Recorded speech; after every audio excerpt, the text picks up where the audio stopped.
Hey everyone, welcome to or welcome back to my channel. My name is Christine. I like to read dark and disturbing things, and today we're doing a book unhaul.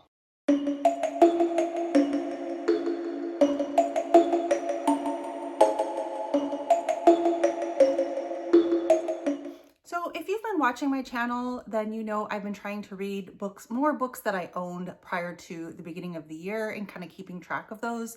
But while I've been doing that, I've also been putting aside books that I think that I would want to unhaul once I'm done with them or once I DNF them. Most of these are from books that I read in the spring that I decided I wanted to unhaul. It's not a ton, but I do have 15 books here that I'll be putting onto my Pango or putting in a free little library to get rid of. We got to keep space on the shelf for new books coming in, and it's time to say goodbye to some of these books.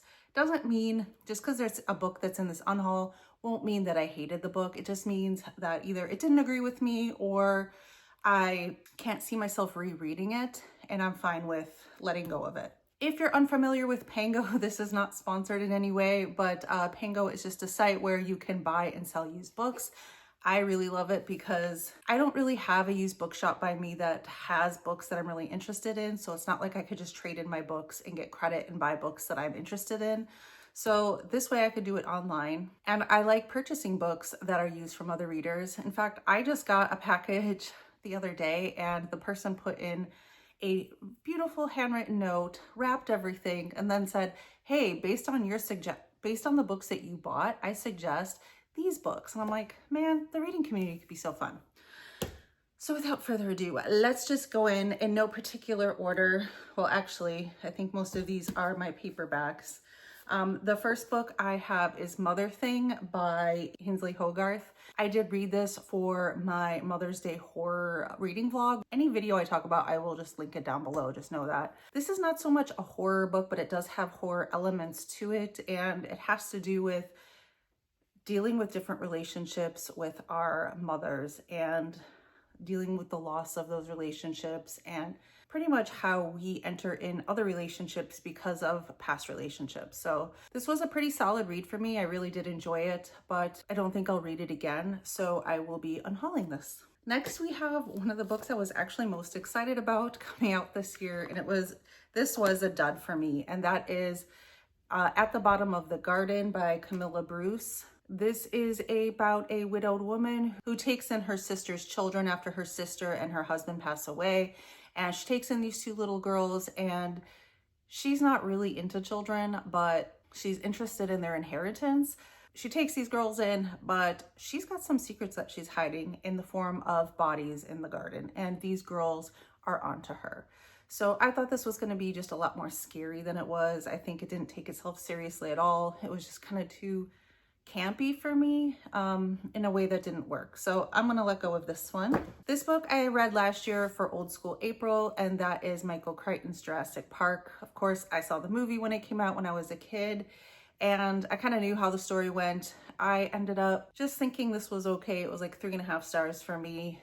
There were a couple scenes that I did find actually very tense and kind of scary, but other than that, I don't know. I know I'm not going to read it again. I know the story. I've read the book now, and I'm good with letting it go. These next two are books I haven't read, but there was like a little mishap. This one is actually going to be in a haul coming up. I made an order to Book Outlet, and somehow I added this to my cart twice and didn't notice. So I got 2 copies of this. There's no need for me to have 2 copies, so I will put this on my Pango. Sorry if you hear my dog clopping around in the background. This next one I bought at a library sale, and I didn't realize till I got it home that it was actually in advanced reader's copy of Desert Creatures, which is fine with me. The money was a small amount of money and it supports the library anyway, but I think I have this on my shelf and I didn't realize it. Whoops. This next book I read, I think a month ago, and you'll be seeing it in an upcoming vlog in August. This is Hello Kingdom. I don't want to say anything about it since I haven't really talked about it, but I read it and I will be unhauling it. I don't know, like it's such a big spoiler, but there's nothing against this book. I just don't think I'll read it again, so I'm gonna let it go. And I just read this one last month, and that's A Botanical Daughter by Noah Medlock. And again, a 3.5-star book. It was fine. I liked it. Okay. I just don't think I'll read it again. All right, and now we are on to hardcover books. The first one here is Coup de Grace by Sophia Ajram. I read this earlier in the year. It's a shorty, it's a novella, and it is just kind of weird. I didn't really know what to make of this. There were parts of it that I really enjoyed, and then there were parts that I didn't like, so it kind of just left me in the middle. So I know I won't read this again. So passing that on. This, I've had on my shelf for a very long time.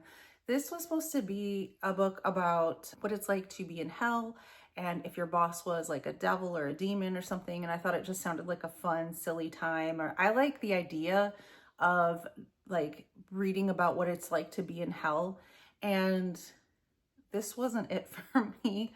This was, I started it, I didn't get very far, and I DNF'd it because it just, the tone was not what I was really looking for.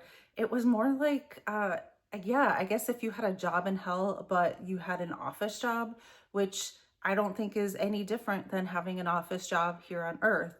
So it just seemed a little bit redundant. It was like, boy, you have to try 5 pens before one writes. Like, just, it was like a hell of inconvenience.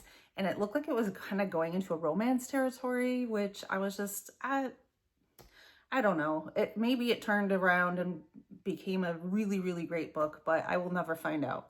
This next one, I think I read this last month as well. This is The Haunting of Alejandra by B. Castro.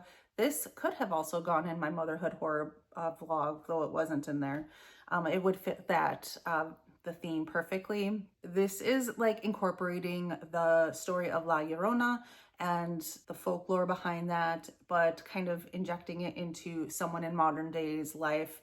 It had a lot of great passages in here about what it's like to be a mother. Even if you don't feel that way all the time, I do think most mothers have these fleeting feelings about your only purpose on this earth as having this title of, you know, mother or wife, and you kind of lose yourself in that process. So I was really loving this at the beginning, but then it kind of just, I didn't like where it went from there. It was just like a personal preference thing, but I do think it's worth checking out, especially if you are a mom. This next one, I'm not going to be selling, but I will put into a free little library. The author kindly sent me this to review, and I had a good time with it, but I would like someone else to be able to discover this. This is a Gothic story that is told through a series of letters. But it starts off where it is a lawyer that is going in to clear out this, I think his deceased aunt's house, and he finds a series of letters, and they were all letters that were written to her from her friend Elspeth.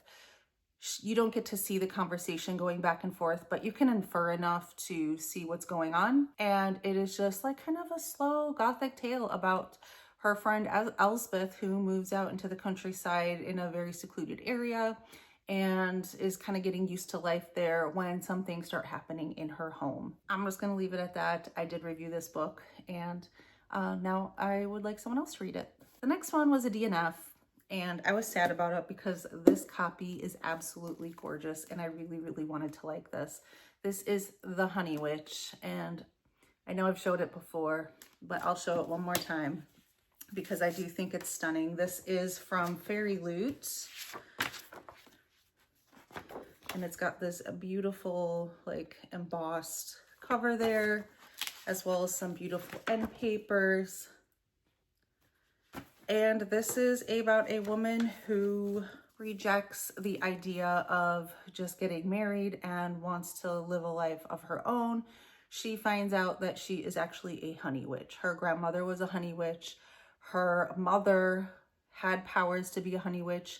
But here's the thing about being a honey witch. You cannot be a witch and have your powers and have love. So if you decide to use your powers and decide to have the witchy lifestyle, then nobody will ever fall in love with you or something to that extent. I thought this was just going to be a cozy, fun time, and I guess it is cozy-ish. But once the love interest kind of got involved in the story, it was just so tropey to me. The same reason I can't handle romance, I could not handle the romance with this. I thought maybe if it's sapphic, maybe I could be into it. Witchy sapphic? Sure. No, you could still write that poorly, and I had to DNF this one. Here's another DNF. I don't even think I've talked about this yet on my channel or haven't posted anything.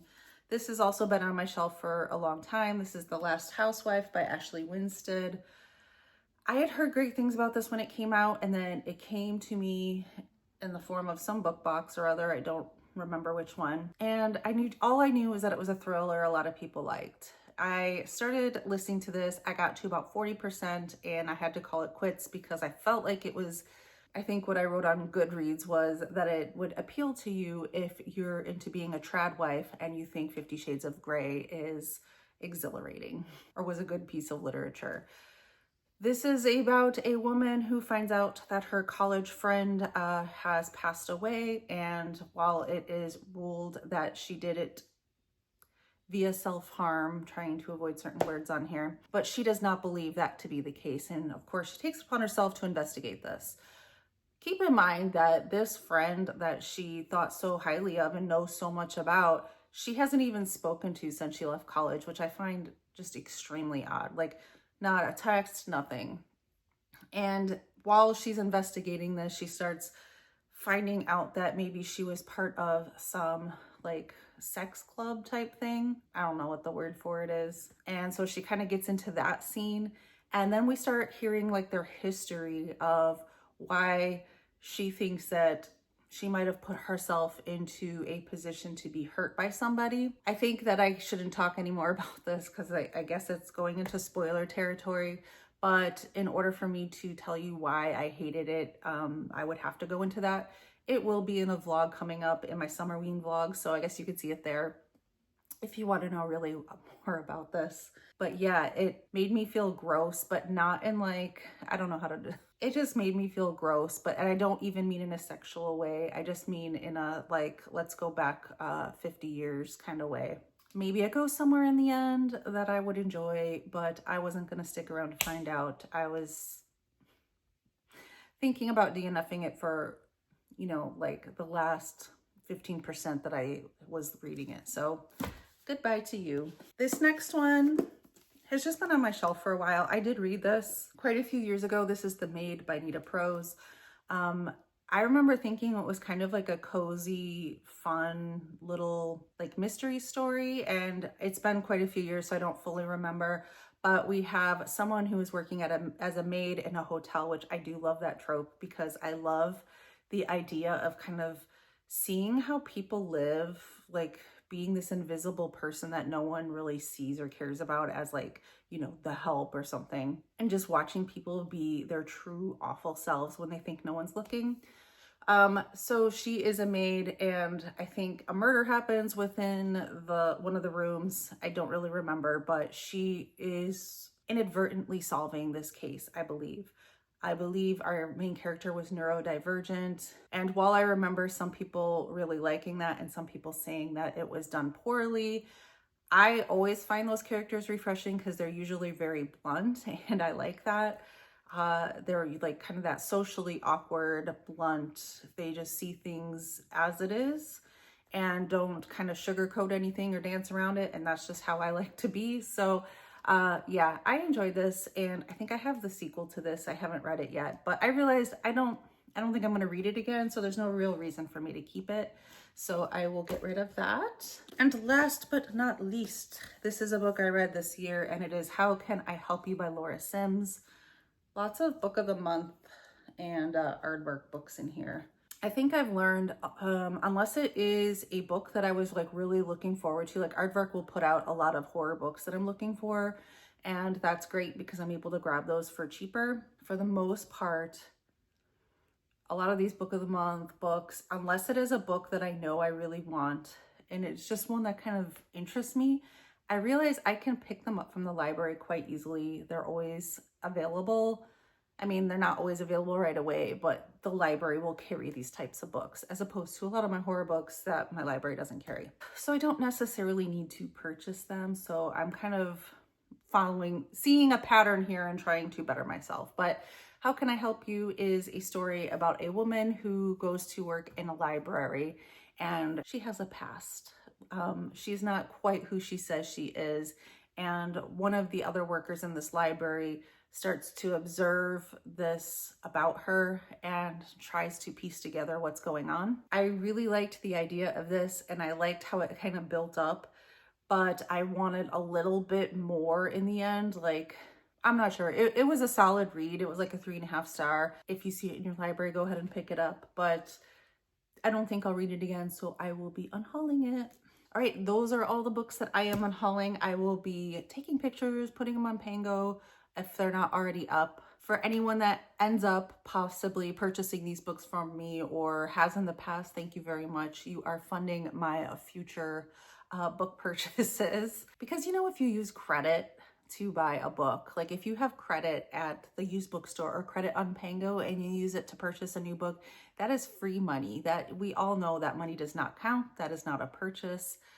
It is just trading in your book for another book, like with a friend, and I love it.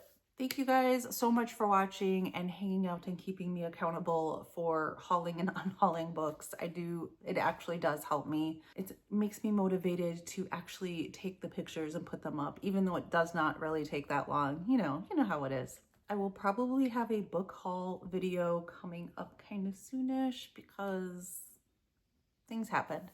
Anyway, I hope you guys are all having an amazing reading month and an amazing summer, or I guess winter, depending on where you are in the world. And thank you for watching. Stay spooky.